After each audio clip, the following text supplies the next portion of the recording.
have the very great honour of welcoming you all to this evening's lecture by the German Ambassador to Australia, Her Excellency Dr. Anna Prinz. I'd like to begin by acknowledging that the land we meet on today is the traditional lands of the Kaurna people and that we respect their spiritual relationship with their country.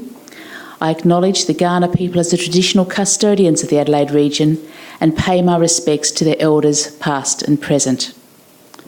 I would also like to acknowledge the presence of a number of distinguished guests here this evening. These include Ms. Ileana Corban, the Honorary Romanian Consul, Mr. James Porter, the Honorary German Consul, Ms. Christine Jenkus, the Honorary Lithuanian Consul, Mr. Sten Jensen, Honorary Danish Consul, Ms. Eva Pedersen, the Honorary Belgian Consul. I welcome you all here tonight on behalf of the Hawke EU Jean Monnet Centre of Excellence, the Bob Hawke Prime Ministerial Centre and the University of South Australia.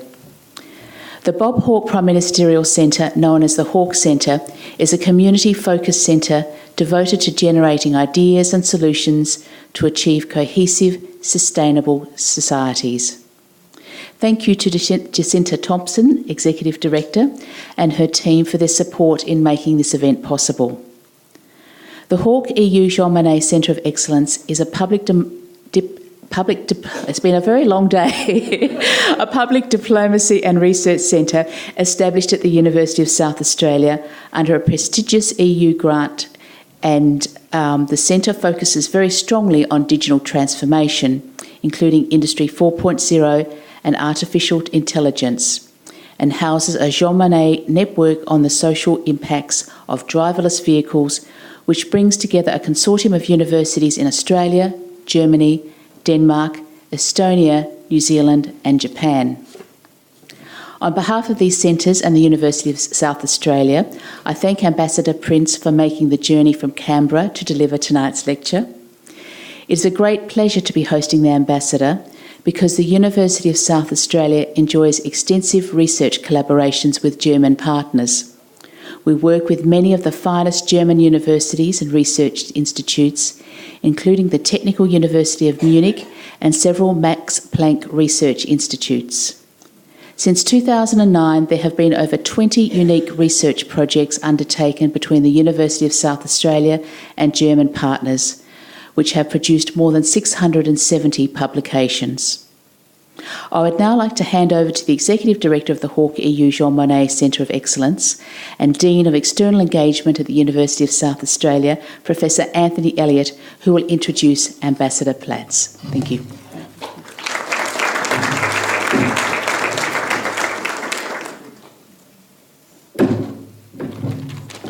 Well, thank you very much, Chancellor, and good evening, ladies and gentlemen. It is indeed a pleasure to be introducing Ambassador Prinz this evening. It's only last month that Ambassador Prinz was here in Adelaide at UniSA when she joined many other ambassadors for one of these events, and we are always very keen to welcome ambassadors back to the Jean Monnet Centre. So after the long period of 3.5 weeks, welcome back.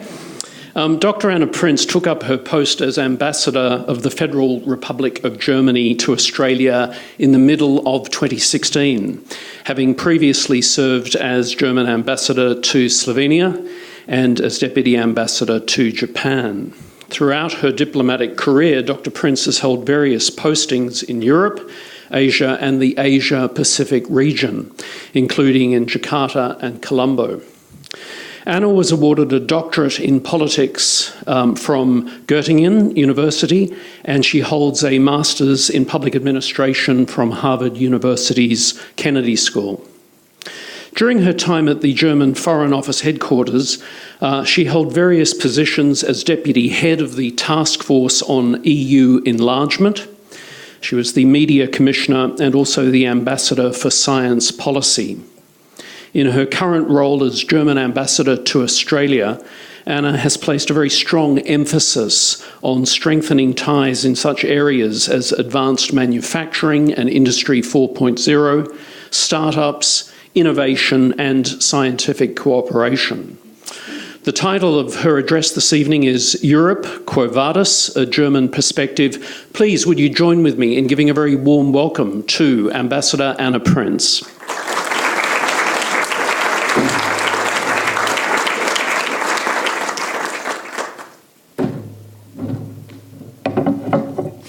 Thank you very much, and I'm fascinated that so many of you are interested in the future of Europe, listening a little bit to me, but also discussing later on.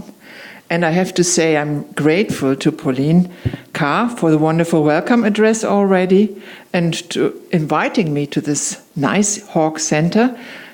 Truly, I've been here some weeks ago and I wouldn't have agreed if it hadn't been very nice. Apart from it, it's the festival town, and of course, the opening of the festival was Komische Oper Berlin, and we had 4 other groups here. I can't miss this, and I promise to come every year, I think. Let me also thank Professor Elliott for his perfect introduction, and also Louis Everest, who tried very long to get me here to talk to you, also Professor Elliott. Without them insisting, I think I wouldn't be here, as this shows their engagement.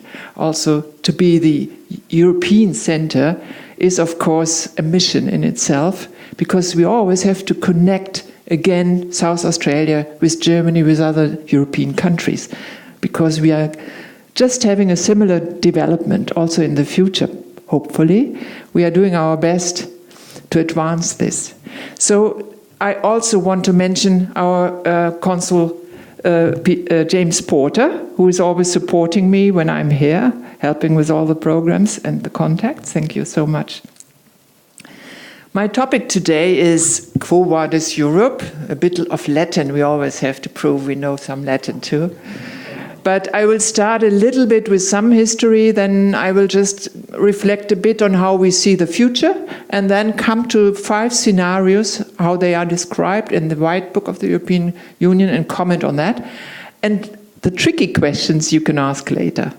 So, you heard already that I have worked in the Foreign Ministry in the unit for enlargement. This was right after the fall of the wall. And there were many countries who were looking for the security in the framework of the European Union. They were dreaming of having the same legal framework as in the West. They were dreaming of moving freely, of sending their children to any university in Europe, to invest and to settle where they like to have the flexibility in Europe. Even if you don't have a job in your country, you can find one in another one.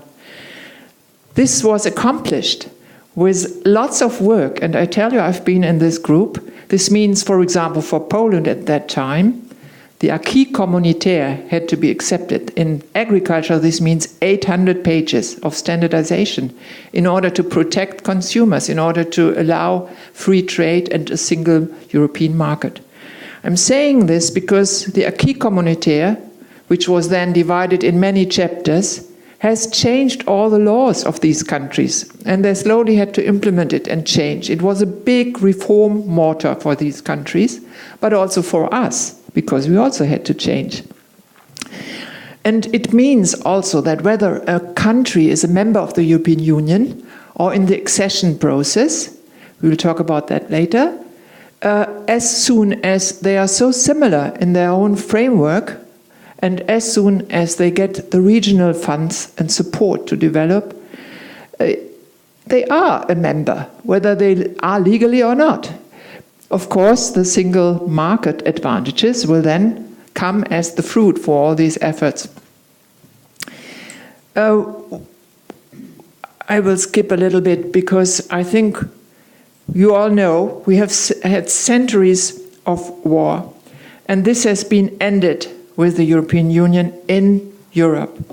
And the young people, after the fall of the wall, they were in despair. In Germany, we had 25% unemployment. And look at how we stand there today.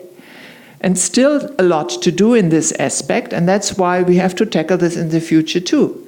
Because all over Europe, and in particular in Southern Europe, there's still 18% of unemployment, but it has gone down on average to 8%, which is a big success.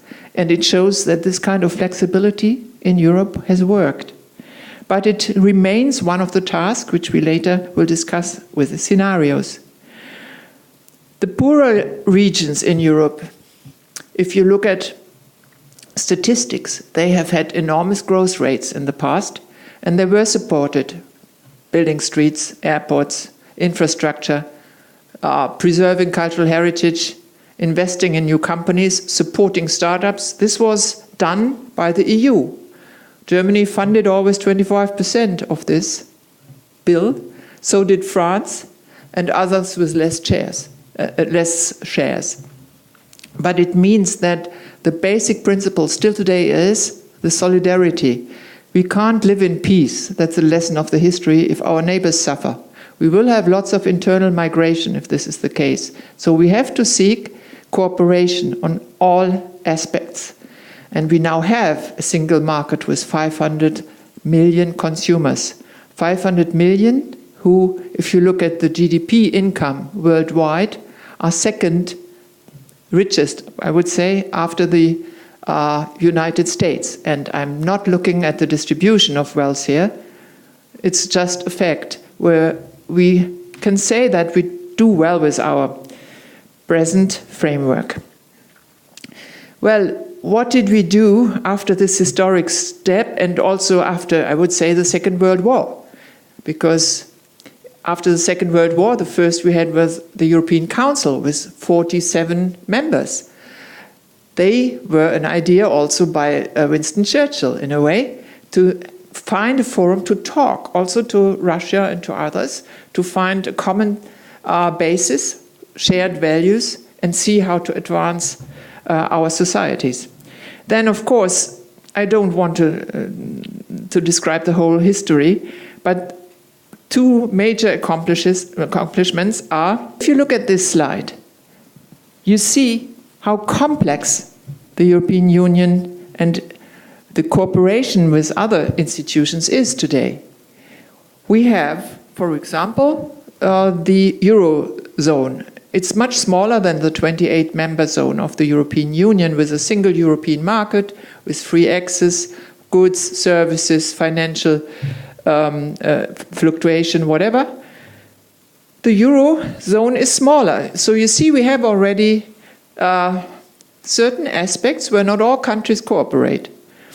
And the countries have to fulfill really strict criteria to be able to join the euro, because otherwise they could hide their weaknesses behind the euro, and they cannot deflate their currency for fear of losses of sovereignty or protectionism. It's very difficult. So we have not enlarged it too far, and maybe sometimes we haven't been strict enough, but this is an era of success. Because earlier, I still remember, without the euro, the exchange rate risks we had to insure, the fluctuations, the attacks on currency when they are too small. This is gone. And the euro now, if you look at the world market and the share, it's like 43% of the market share for the dollar, and it's about 35% for the euro, which means we have a balance now, not one single currency we depend on, and we have now more stability. Another era of cooperation is Schengen. I'm sure you know about Schengen. There are countries who decided we want to do away with our border controls. And whoever wants to come to my country can also go to the country of the members of Schengen, which is, of course, a great liberty. You don't need all these controls anymore. You can just concentrate at the border to pick the criminals or those who shouldn't enter. And this, in our situation in Europe, can't be done only with border controls. We need cross-border cooperation on that. We need new digital methods and cooperation to track that. Otherwise, we would have queues of 5 or 10 kilometers every day. We have 1.7 million people who are moving every day to work in a neighboring country. We have hundreds of millions who travel throughout Europe. So we have really a need to implement Schengen. And it was a great progress in the past. We have the customs union too. If you look at the bottom, with a few small countries and with Turkey. And maybe Britain wants to be in this group in the future. We will see how the negotiations are going. We have the Council of Europe, I already mentioned this, on the right, a forum which includes Russia, and Serbia is now a country applying to join the European Union, and others. And one shouldn't underestimate it. There were about 200 conventions made by this by the Council of Europe, for example, also on terrorism and cybersecurity. And they develop a common ground to tackle new threats and discuss values. Of course, there's also the US, Canada, NATO, other organizations. I'm fighting for Australia to be next to them. It's often the case that Australia is not included in charts. We constantly work on that because we are now a 2+2, so-called 2+2 partner, a strategic partner, and we really want to cooperate more. So, how will the future of the EU look like when Britain leaving as a friend of Germany? Well, we will be sad, first of all. We like the Brits. It will be economically not only hurting Britain. Britain, of course, needs access to markets, and investors need to know the rule of the game. So they are already now suffering from new investment going elsewhere. But just imagine one of the high-tech companies, Airbus or Schaeffler or others who are also present in Australia, they work in a very, they divide the work all across Europe and do research together in Europe. It will be very difficult to find the new rules of the game. We will have to wait and see.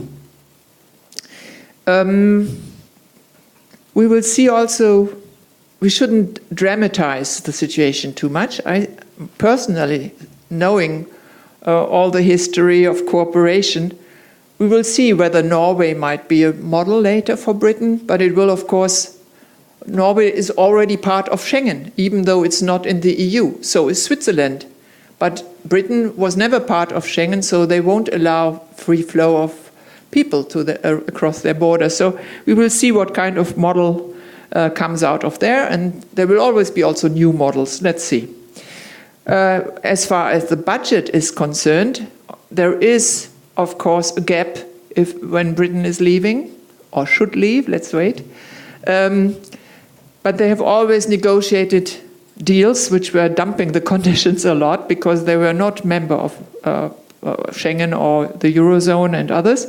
So in a way, we will have to modernize the EU budget in a way that we try to find new funding, which is, like always, a blessing in disguise.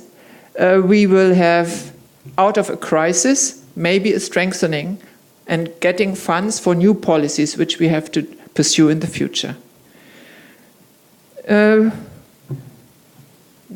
This shows 70 years of without war, and it shows also the centuries before that with lots of wars happening. And just imagine all the wars between France and Germany.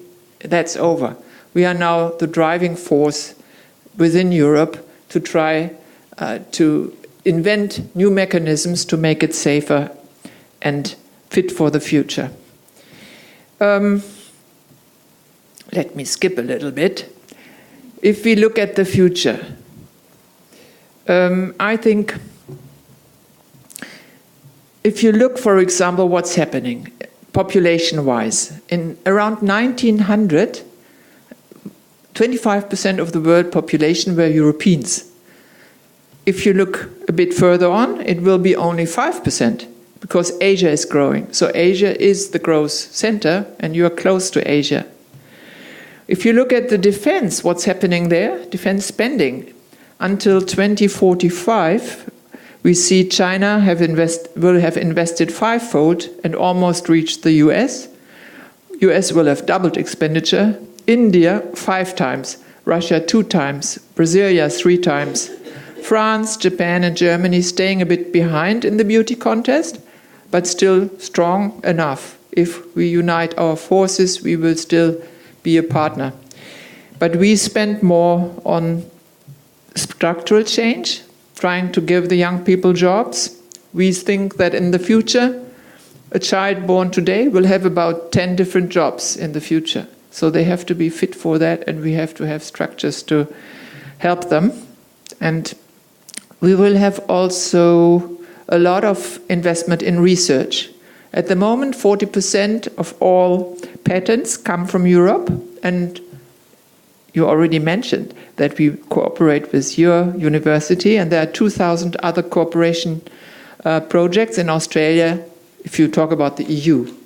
With Germany, it's like 600, but of course a major part, and we are very interested. We spend in Europe a lot on development and humanitarian aid. It's 56%. We are a bit afraid of a new arms race which is coming up. So I'm saying this because later when you look at the scenarios, you need to know what we do right now to see what we could do in the future or should change. Because it's of course a problem if we do this jointly in the EU and help, let's say, African countries or countries who are the origin of migration to stabilize. If one country does it alone, it's a problem because then they will have to deal with many partners and the results will be not as beneficial as development aid by joint efforts in the European Union.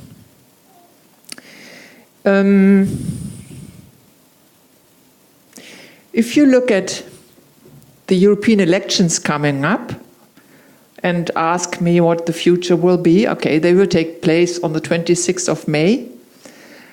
We have a 5-day period where it will take place in different European countries, and we will observe how this interferes with election results in other countries. But at the moment, if you look at German surveys, it's interesting because Brexit has had an effect. People don't think that the European elections are a place where you can just vote according to local issues, which has been a protest vote in earlier times. It's taken much more seriously now. And the surveys show that our Christian Democratic leading party with Angela Merkel, they still have 35% of the votes. The Social Democrats, so Labour, they will lose about 9% to just staying at 18. The Greens will rise to 18 due to Paris Agreement, coal and other things.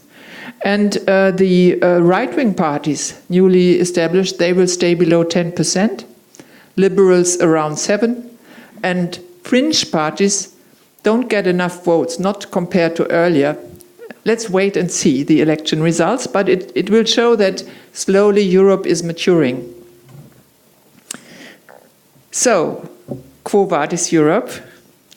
The European Union has published a white book just to sort out what can be done and what should be done. And one of the options is just carrying on. This would mean we have the single market and trade will be strengthened. We will include energy and digital sectors, and we will have progressive trade agreements, which will be better than the last ones we had.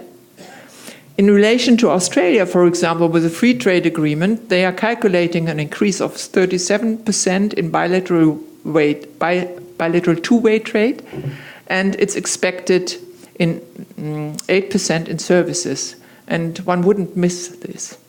Probably some mechanisms to negotiate the free trade agreement will change in the future, because in the past too, even minority groups in Belgium, for example, were able to block an agreement with Canada, the last one. But we have changed it now. It's now Brussels negotiating, then a council decision by the heads of state. It will be less interference by the member states. So it will be faster. If you look at Schengen, we need, if we carry on, and that's already on track, we need a better management of external borders. This will be stepped up. You've maybe read that Frontex, which has already existed, is built up to protect the borders, and we will have other agencies. We hope to get a common asylum system, and improved coordination on security matters. So that's what we do even if we just carry on. But we need the funding for that too, so let's wait. We need also in defense and foreign policy to speak in one voice and to strengthen defense cooperation. An example, for example, how these theoretical goals are implemented,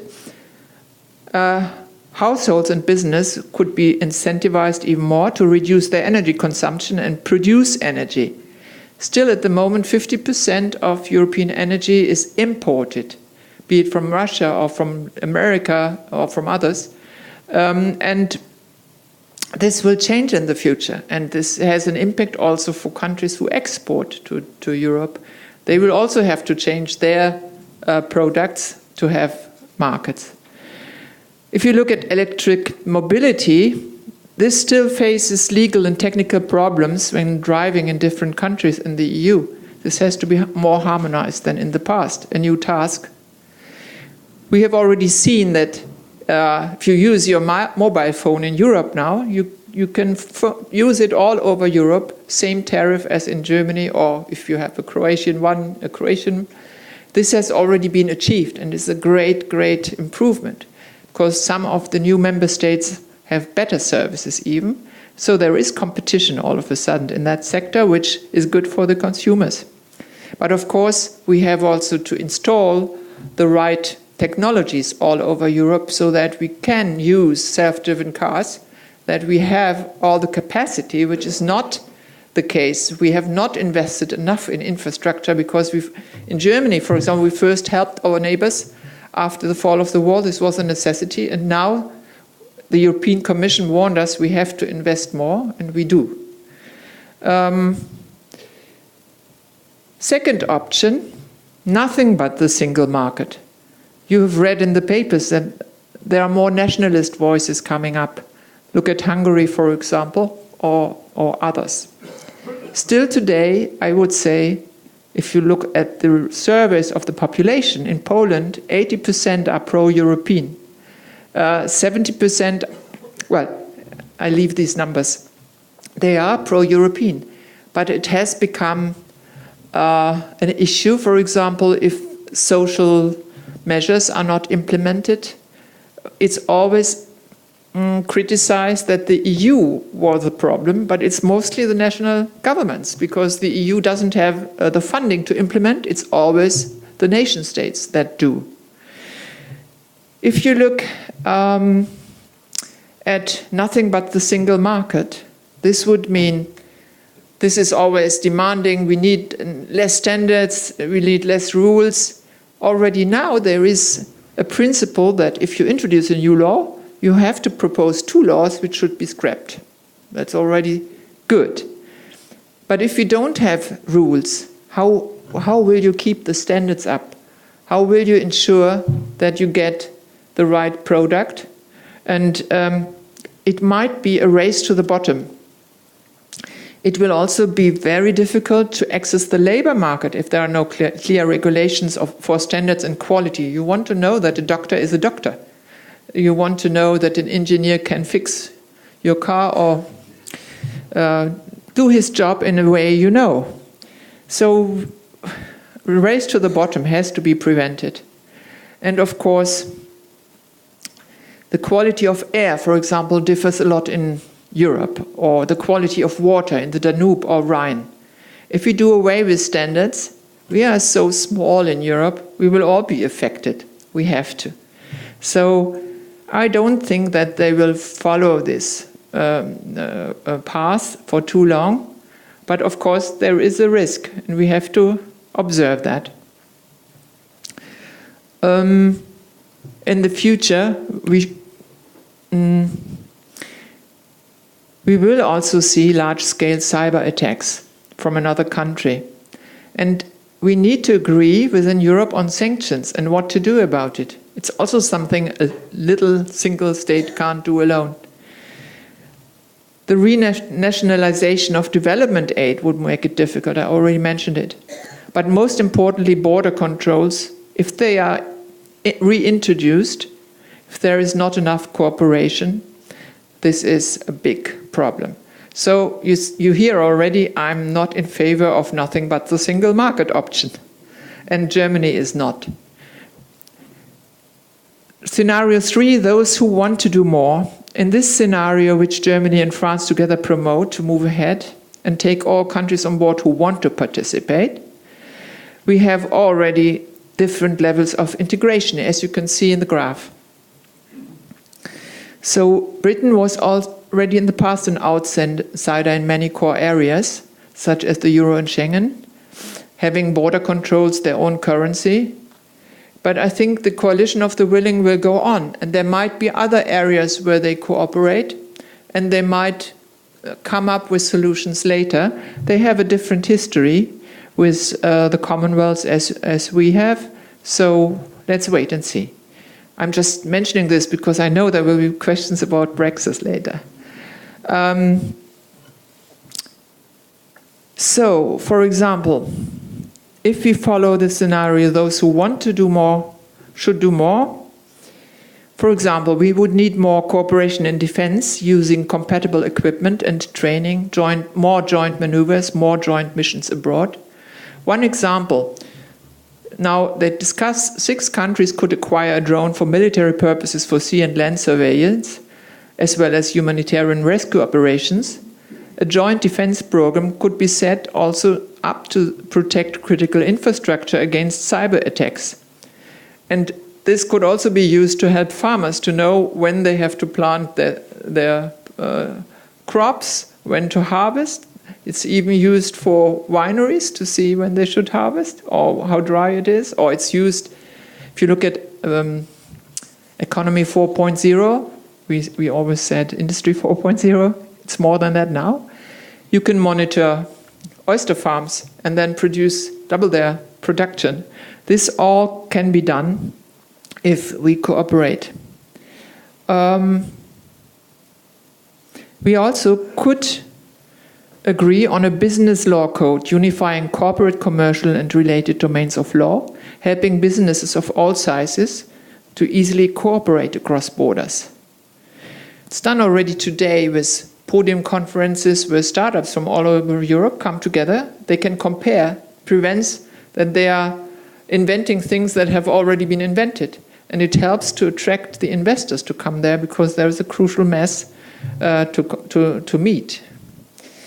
In border protection, we need criminal evidence in one country to be automatically recognized in another, and investigation to be led across borders. In social matters, we already now have 21 countries in the whole area to grant increasingly similar labor rights and social protection. Very important too. And of course, if a pensioner wants to settle down in a neighboring country, they have to get their pension and they have to have health care at a standard which they can afford, just insurances accepting each other. Taxation, of course, it's a real huge area, how the funding of the EU will change in the future. Don't ask too much about that, it's really complicated. Can be either tax revenue or independent revenue from financial transactions. So, scenario 4, we're almost done, it's only 5. Depending on the willingness to spend more money for the EU budget, we could do more. If this is not granted because everybody is saving, we have to set our priorities differently. So, for example, reform of our agricultural policy would be number 1 because they consume quite a lot of money, and regional funding, for example. But this would be an outcry. It's probably politically not implementable. So if it's not, we might get additional sources of income. Let's see, but this will be in scenario 4, the prerequisite of doing new things. For example, in innovation, trade, security, migration, management of border defense, we will cooperate much more in defense and in space cooperation, also with Australia. I could name 6, 7 programs in which we are already cooperating heavily. In space, it's Copernicus, for example. we will also cooperate with the Space Agency in Adelaide. So Europe is really a doorstep to that, because we have already now in place, for example, Galileo, an independent navigation system, which makes us independent from those who use it for military purposes and might just switch it off if it's necessary for military service, and then we can't move. So we have set up this independent network, and it's open to for others to use. Research and development. It's more than 3 countries all the time cooperating in English, and it's open to Australia, as you already mentioned. What is very important is decarbonisation. It's another big goal. So Germany is spending billions right now to facilitate a smooth transition to close the coal mines. So it's done in a step-by-step scenario, and the trade unions make sure that the workers don't suffer too much, that they find other jobs or get their pensions. It's costly, but it's done. So coal still is one of the major export products for Australia to Europe. This will change maybe in the future too.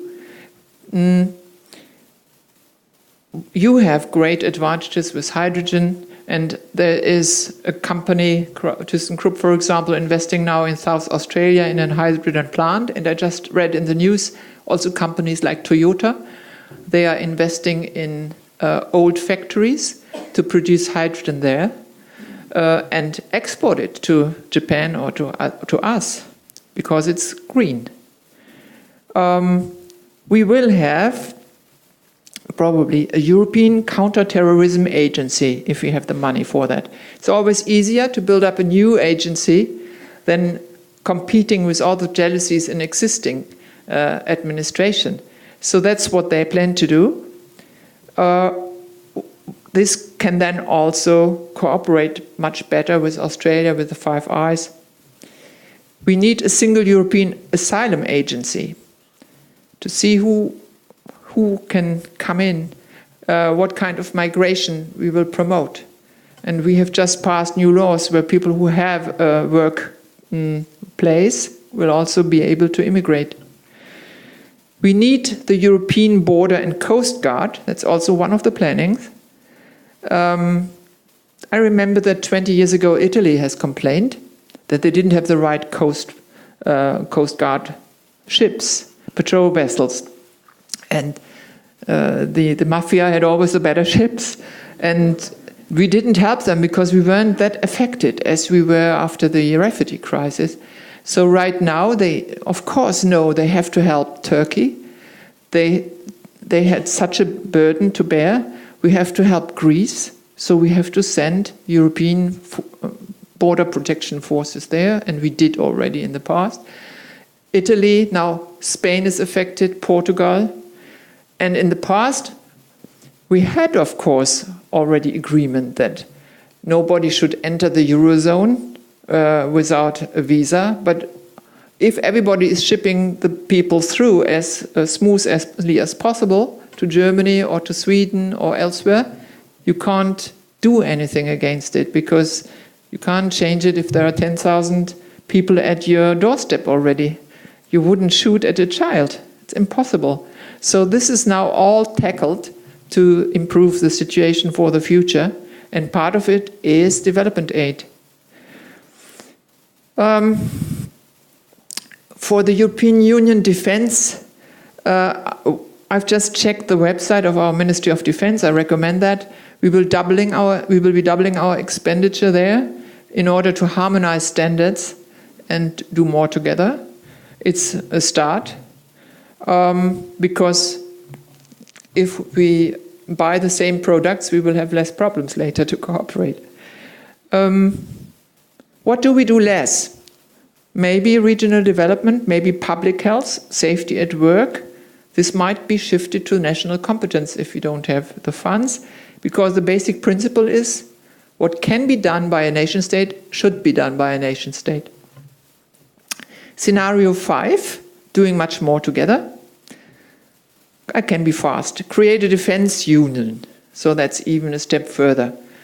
But I doubt that this will happen very soon because the national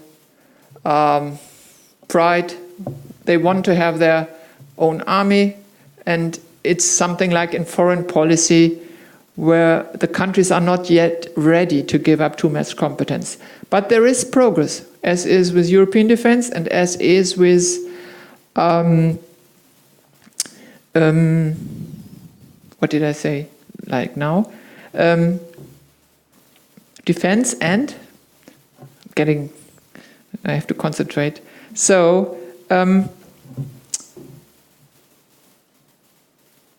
let me just continue.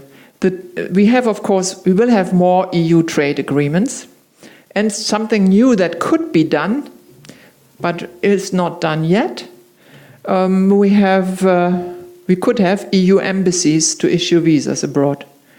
Maybe in the future it will all be electronic. Maybe in the future we just have our face somewhere in the internet. We don't need ID papers and nothing. We just walk through and only those who are identified will be stopped. We don't know how this future will look like, but we have to tackle this because there's a lot of waste still of countries in the Schengen area issuing visas. They all have their visa sections, and people go to the one which is most friendly, which, of course, the structures don't foresee. We need a fiscal stabilization function which might add to the European Investment Bank and European Monetary Fund. This is a big question, of course, but there has to be more money in the European Union for innovation and for investment, and I'm sure they will find ways. Well, I think like our political fathers and mothers, we just need courage in Europe to go forward. There are some nationalist voices now. Many countries, the new member states, they have lost many young people, also to Germany because salary was better. But they're going back, it's changing. And if you look at the statistics of fluctuation, also even in Turkey, the guest workers are coming back. It is changing. And I think we need integration. From our history, we know one country can go wrong. Even in the refugee crisis, you could say, maybe we went wrong, not taking into account all the interests of others. But there is now in the European Union a mechanism for correction. And you deal with partners at the council meetings, you discuss at the same level with respect, and you find solutions. And sometimes maybe we are a bit slower than a totalitarian system, but we have had enough of totalitarian systems. We want the stable solution for the future. And we want to take into account the interest of our European partners. So I think our mission in Europe is unity in diversity, and this is not a simple mission. We work on that every day, and we have to explain it to the public. We can't just, let's say, leave very complicated decisions to the public if they are not well enough informed. We have a representational democracy, and we have to take the responsibility seriously. Now I know it's over. I hope I didn't bore you too much. If I did so, ask the tricky questions now. Thank you.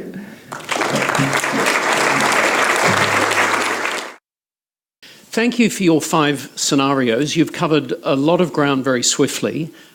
We will get to Q&A shortly. Where to begin? I guess in terms of what's happening right now at the moment, why don't we begin with Brexit? This week, in the last few days, there's been a fairly extraordinary development in that the UK government has lost control of the parliamentary agenda for the first time in over 100 years. Later on today, it'll be very late our time tonight, the UK Parliament's going to meet to basically rehearse a whole lot of new possibilities which seem to extend all the way from sort of soft Brexit through to perhaps a cancellation of Brexit. So discussion about the revocation of Article 50 through to a second referendum, staying in the customs union, on and on. In terms of, I'm just thinking when we started this Jean Monnet ambassadorial lecture series, we've had a number of ambassadors coming through here, and I've been asking a lot of questions about Brexit. And as we get closer to the end of March, there's always that sense that we're going to know much more. I mean, it's about to happen. We're about to find out. I mean, staggeringly, 27th of March, here we are, and this looks remarkably open-ended. Now, I know you don't have a crystal ball, but can you tell us a little bit more about your sense of, what actually comes next, do you think? Very difficult, and I partly have to differentiate now between my private opinion and my government. I think it's a problem if a government negotiates for 2 years with 27 partners, the ministries, comes out with a kind of divorce agreement and then says the day before, no, we want a new one, which would then mean, in the European context, another 2 years of negotiation because it has to be accepted by the ministries. We have learned in Europe, also with the referendum, which was a non-binding referendum, by the way, that you need to take along the opposition, in particular if you have a minority government. So if this was not done in Britain, this was a mistake, because you need to be sure that you have your party and the opposition, the votes along for an agreement, and not end up in such a mess now. So what can be happening now? I don't think that a referendum which is non-binding will lead to anything, because then non-binding means decision is left to the politicians again, so back to square one.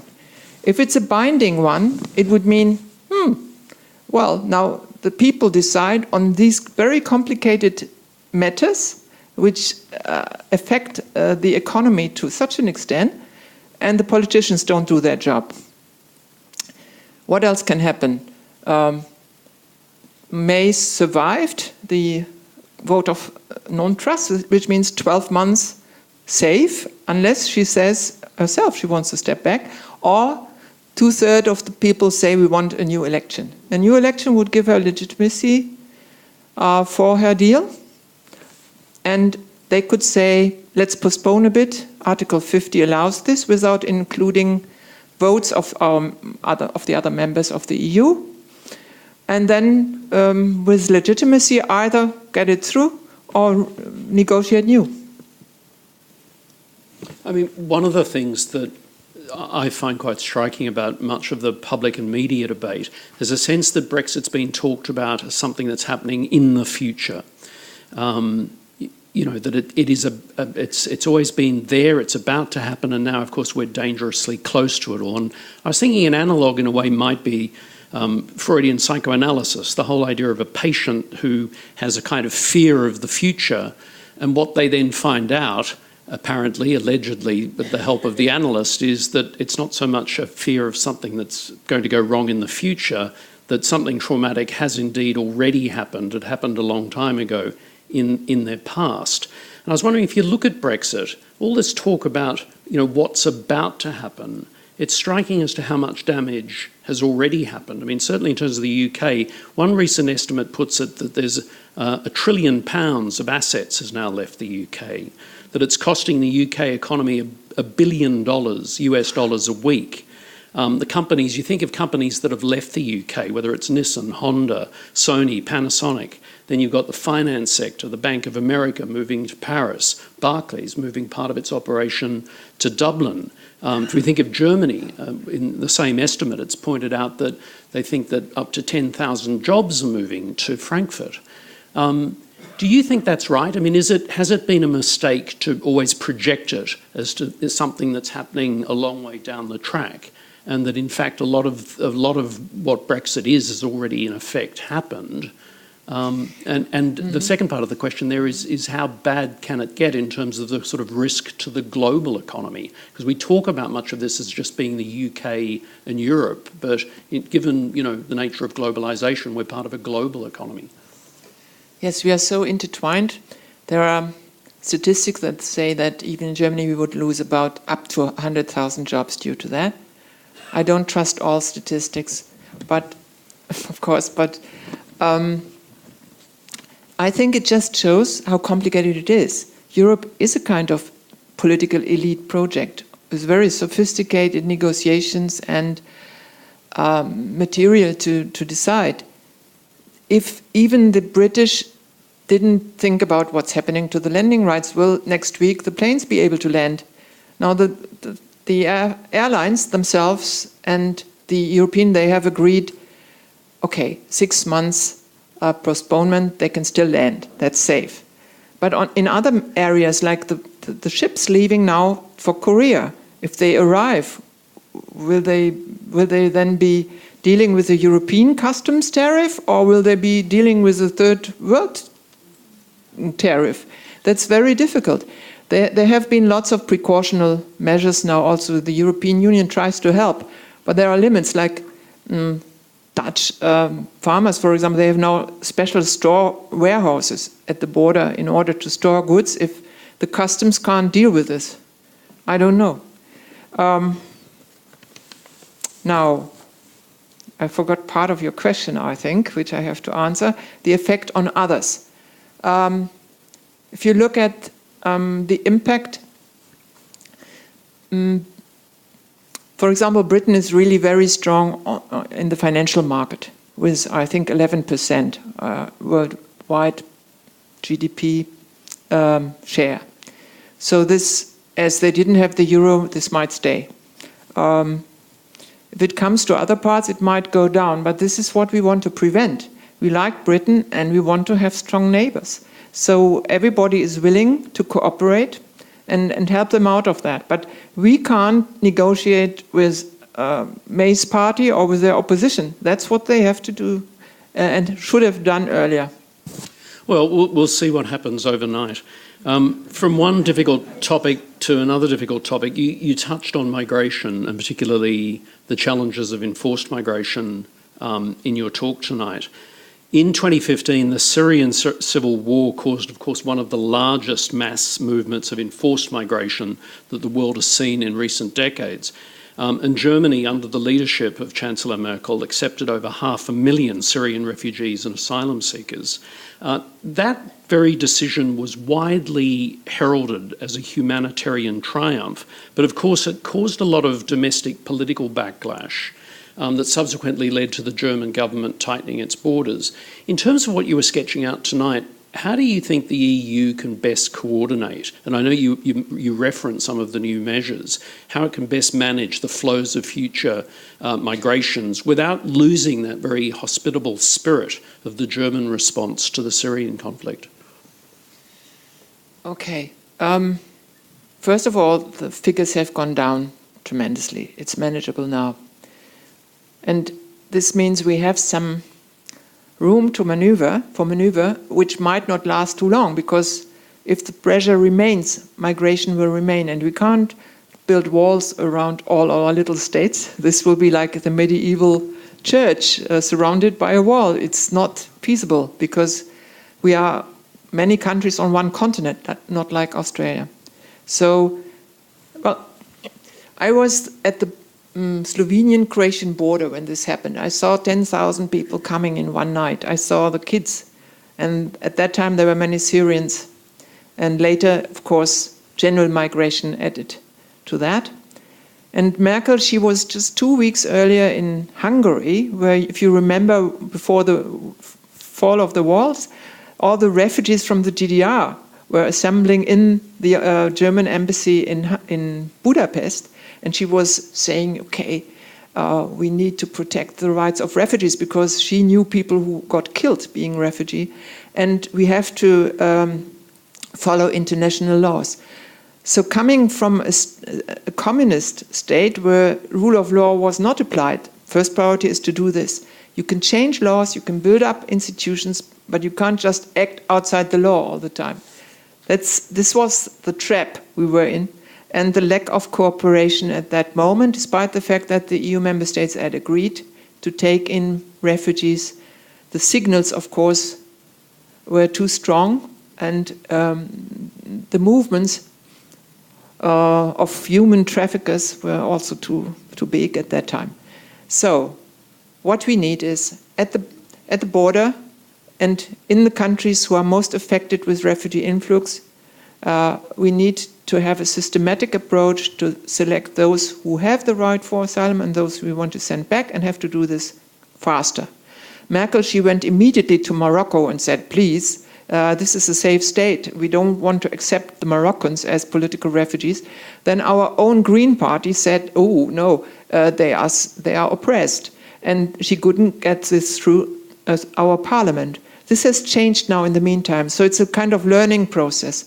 And I'm somehow confident that we can find a consensus in Europe on new border management. We're going to be coming to Q&A in just a moment, so please have those questions lined up and comments. I'd like to just finally switch across to, from Europe itself, to your role here in Australia as German ambassador.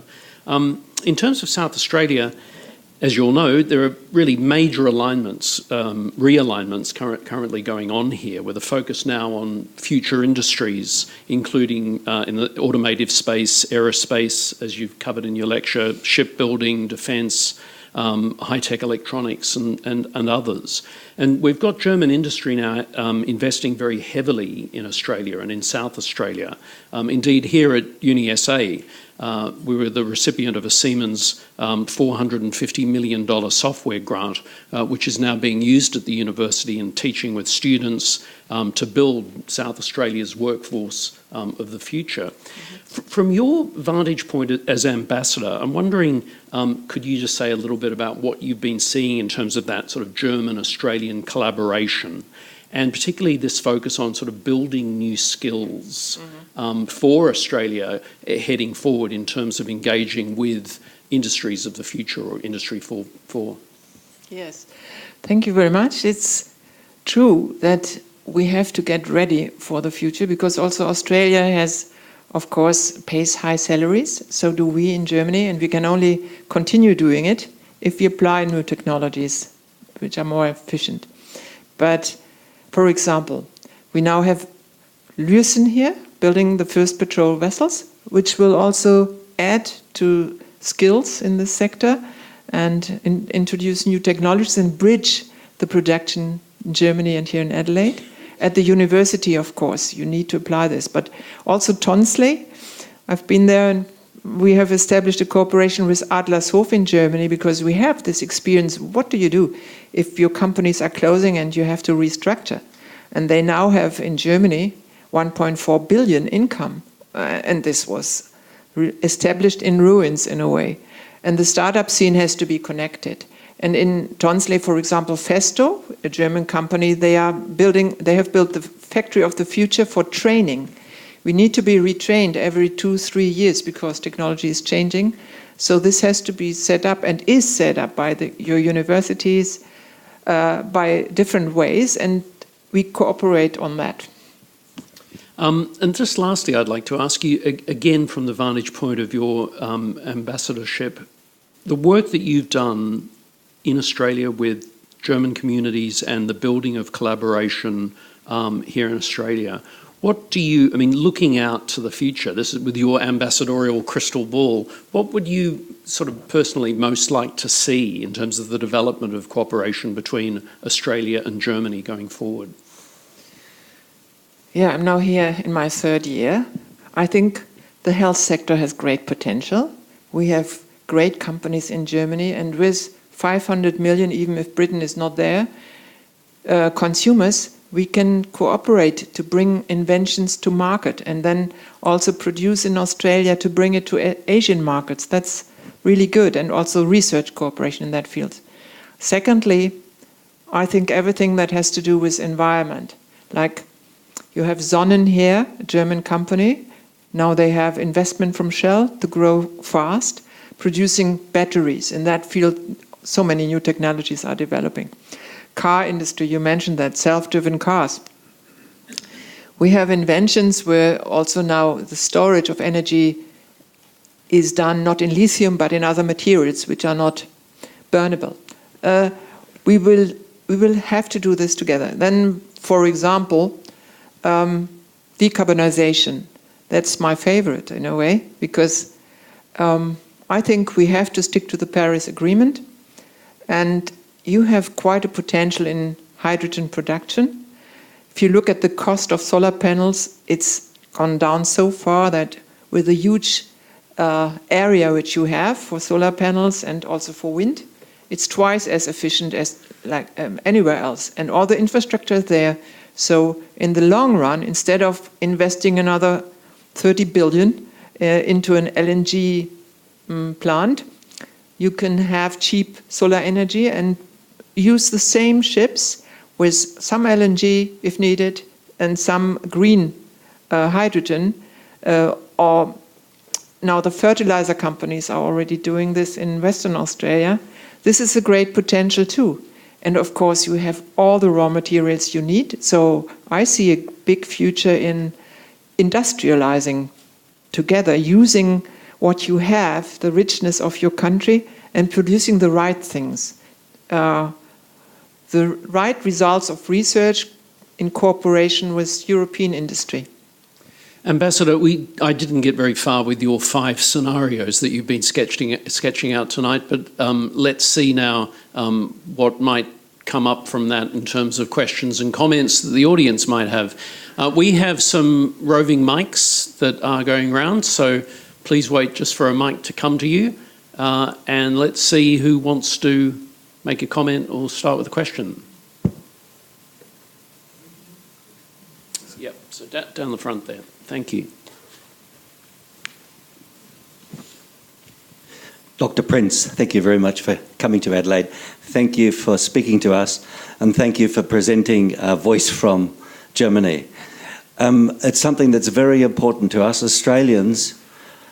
Australia in a democracy looks at Germany as a social democracy, and in the light of international relations, it just seems Germany has got a very important role. And that impacts very much on what we know about Germany and what we can find out about Germany. What's quite striking is that once the Adelaide Advertiser had a correspondent in Bonn, once the ABC had a correspondent in Bonn and then in Berlin. Now, we hear very little about Germany. So we've got fantastic applications through social media. We can access it, but the public voice is not there. And there are so many things in terms of arts. We haven't mentioned that, but that seems to be a really important area for us to work together. In terms of understanding how you do business and your business models, your family businesses. We know that a family-owned firms that have lasted for 200 years is a wonderful model for a tiny country like Australia. There are many things like that that we know very little about and we hear nothing about. What can we do so that we hear your voice? You are picking up our voice from what you've said already. Very difficult, because the media, they save money. They are in competition with social media, who are for free and accessible. What I think what we should do more is still travel more and bring the young people together. You now have a delegation from South Australia going to the Hanover Fair, which is the biggest industrial fair. I think they will even present a car which was produced here from recycled material, which looks great. It's a sports car. I would love to buy it if it had a battery inside. And I think school exchanges and art exchanges. I mean, imagine we had 4 groups from Germany here now. On a personal basis, I have found a not-for-profit organization called Art Circle Residence, where this year I'm inviting Thierry Hannaford from Adelaide to come to Battenberg on a winery, because we also want to establish contacts between wineries and to work together with artists from Australia and with Germany for a week, and musicians like Paul Grabowski and Leo coming for concerts there and then in Berlin, but also in Croatia, because we have to think European. And many of the famous artists, they come to Berlin or they come to the big cities and they forget about the potential in other areas. So we have to show them the potential. And so I'm trying to bring all delegations also here to Adelaide. And I have been here many times, I have to say. I like it a lot because I still feel the German heritage, so I feel a bit at home. And I remember the first visit, I went through all the wineries, got drunk. But this is, of course, a heritage which we have to keep up and see how wine is produced here, how it's done in Europe. And we will work on that. On a small scale, we should do more. But, I mean, we have 25,000 young Germans coming here every year to Australia for 1 year to work, just because they want to escape their parents and be as far away as possible after school. And I try to advocate to have more cooperation between students in Germany who are in their practical internships in companies. And we now have dual studies really growing fast. And there are 17 Bavarian universities. They have also been to Adelaide 2 years ago, I think. They have offered an exchange of students and interns, which we try to promote. It's based on their website. And I think that's what we should do. It's people-to-people contact. And I have to say, I was swamped with delegations now. During my term, I had so many, because we have to be very active inviting them, and everybody has, to keep up this institutional links. And of course, sir, you can keep attending these uni-SA events. Louise, a question? There was one down here, but might have disappeared. Here we go. If you do have a question, just if you can signal, because we're going to run out of time soon. I don't want to miss you. Yes, thank you very much. That was a very interesting talk. And one of the things that sprung to my mind when you were talking was my experience and knowledge about how in Germany and Austria, perhaps a bit more Austria for me, how you look after old people. And we are having a Royal Commission at the moment on aged care, and we don't seem to be doing very well. And I was wondering if you think that Germany might have something to offer us in this regard. It's also something we could exchange experience. In Europe, if you compare figures, the average age in 2025 will be 45. So Europe is the oldest worldwide, which means we are healthy. And we will develop all that like Japan did. But also we need migration for that. And we need better devices to help. But we will grow old, that's it. And we will find new methods. Of course, healthcare is a problem. And old age care too. At the moment it's still working, but it's one of the tasks of the future, combined with research in health. And at the moment, the trade unions are really asking for higher salaries for all those who work in that field, to encourage more people to deal with it. And there are more social measures, like family members can now take leave if they have to take care of their parents growing very old or being not healthy. So this flexibility is introduced now. Okay, question over here. We'll just take a minute to get a mic to you. Hang on, sir. It's being recorded, so if you can just wait, that'll be great. Can I just make a comment in response to that first question you had? A generation or so ago, one of the great soft diplomatic tools was public radio and public broadcasting. Where is Germany's position on, the Deutsche Welle used to have a voice around the world. Like, in America, public broadcasting service do a great job presenting both sides of the story. Australia used to broadcast into Asia. That's now been lost. Soft diplomacy through public broadcasting of your message should not be forgotten. You're so right.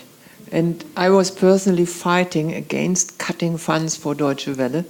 They then had to abolish the radio stations because they were very labor intensive and concentrated more on television, also on the Berlin office. It's a pity. they have changed in a way. Some areas are much better even now, if you look at television, which hasn't been that good before. So, answer to change, yes.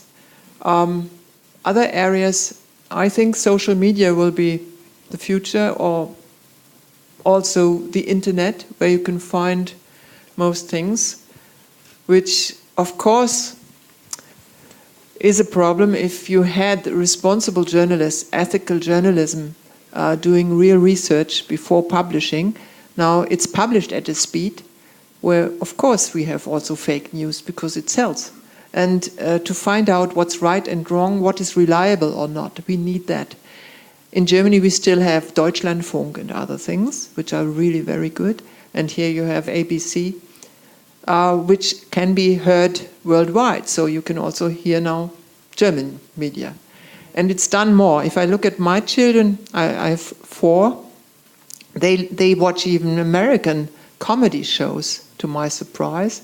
Or they really look at international news, but according to their taste. And that's the danger. If you don't have a paper anymore where maybe you see something on culture, despite the fact that you are interested more in economic news, you are narrowing your mind, and people then live in their news tribes. I can't comment really on that, how to solve it, but I think there will be a backlash. Okay, we've got, wow, all of a sudden we've got 3 questions and we're getting close to being out of time. What I'd like to do, are you okay if we just scoop up a few comments and questions and then we'll let you respond as you see fit? So we'll start here with this gentleman, and thank you. You've given us a very optimistic view of the future of Europe, and I guess that's why a lot of us who are Remainers see that as the right sort of future. But do you not worry a little bit more about some unpleasant things that are happening in the east of Europe, which seem very un-European, and also other unpleasant things like the President of the Union having been formerly in charge of one of the largest tax evading parts of Europe that exist? Aren't these things, including the fact that some of the countries are not paying their way, not behaving according to the financial rules? How are you going to get past all this? Okay, thank you. Thank you, sir. My question is going to be short and sweet, you'll be pleased to hear. I would like to know what you consider to be the 3 greatest threats to the long-term future of Europe. And can we do one more? There's a lady, sorry, right there. Okay, final one. Thanks. I was just going to ask about a future potential for the EU to perhaps grow the area of maintaining cultural heritage outside Germany, for instance, and that would apply to all the member states really, and languages, because that's something that's dear to my heart and many people's hearts. And this seemed to be a lot stronger years ago.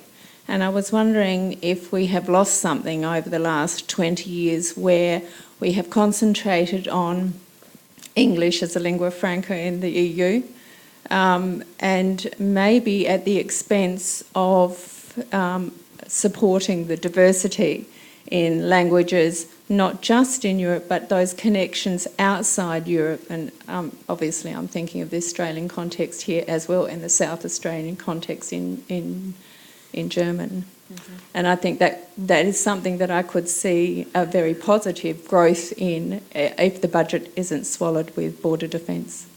Right, well, thank you very much. 3 very different comments there. I'll hand over to you, Ambassador, to effortlessly tie all that together. Let me start with the last. I mean, in Europe, you have to learn your own language, one other language, and your neighboring countries, or 3 languages usually at school. So we have this policy.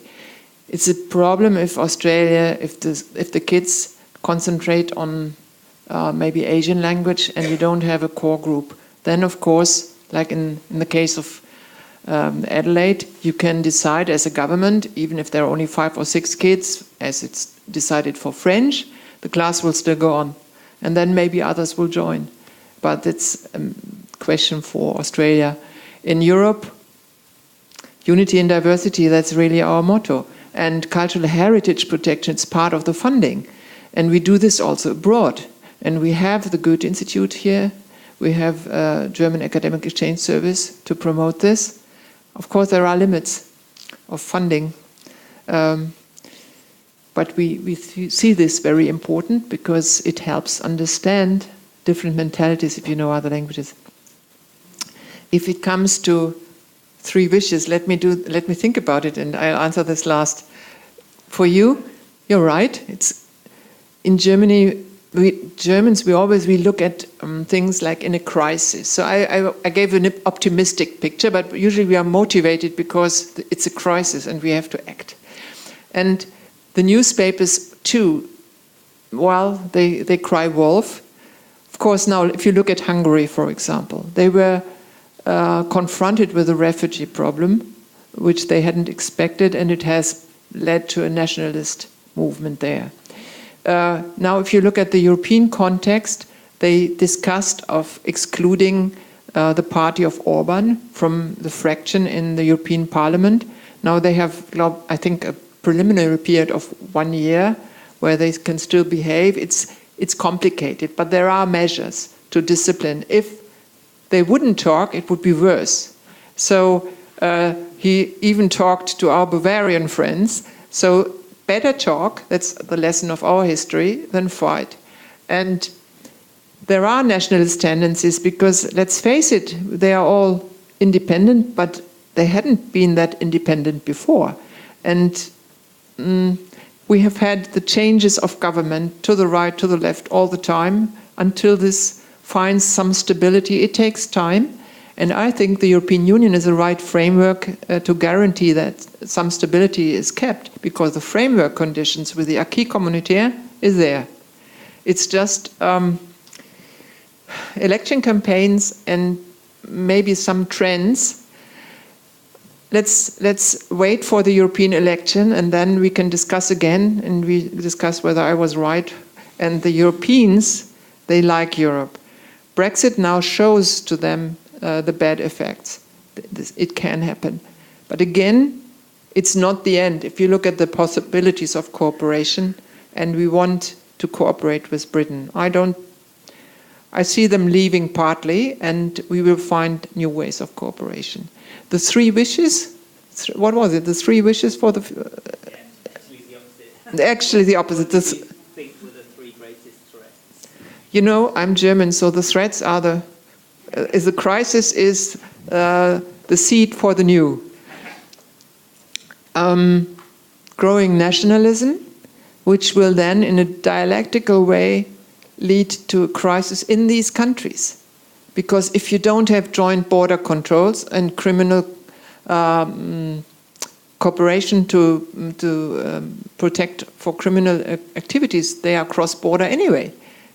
You are lost. If your currency is too small, you're lost. If your economy is concentrating on a small market, how can you innovate? So this will maybe lead to some more wisdom in the end. Second threat, climate change. We are producing still too many emissions, and we have to work much faster and harder on that. We try to, and also these new technologies have created lots of jobs. So we have to look for intelligent jobs for the future, in production, but to combine research and production better. And you're right, the backbone are the small companies. 80% of our economy relies on these small and medium-sized companies. And the big advantage is they can decide. The very big ones, they're like a tanker. To steer them is very difficult because they have 5-year plans, 10-year plans for investment. Whereas the smaller ones, even companies like Lürsen, they can say, I trust you. My analysis says it's yes. And some of the nitty-gritty will work out, because they have this entrepreneurial instinct and have to bear the consequences. This is still the case, and I think that's also why we are good partners to Australia, because your companies aren't so big. They would be small compared to some of the Europeans, but they already have the contacts. If I look at how many professors from Germany work at your universities or in companies, the connections are all there, and they are traveling back and forth, so I'm optimistic. Anna, at that point, sadly, we are out of time. I'm really delighted that you began tonight by saying how pleased you were to come back here and that you plan to, and that you'd like to come back, because we would like you to come back and visit us once again. I'd just like to conclude tonight by thanking our great colleagues at the Hawke Centre for making all of this possible and the way in which you put all of this together, as well as my colleagues at the Jean Monnet Centre. Ladies and gentlemen, would you please join with me in thanking Ambassador Anna Prinz.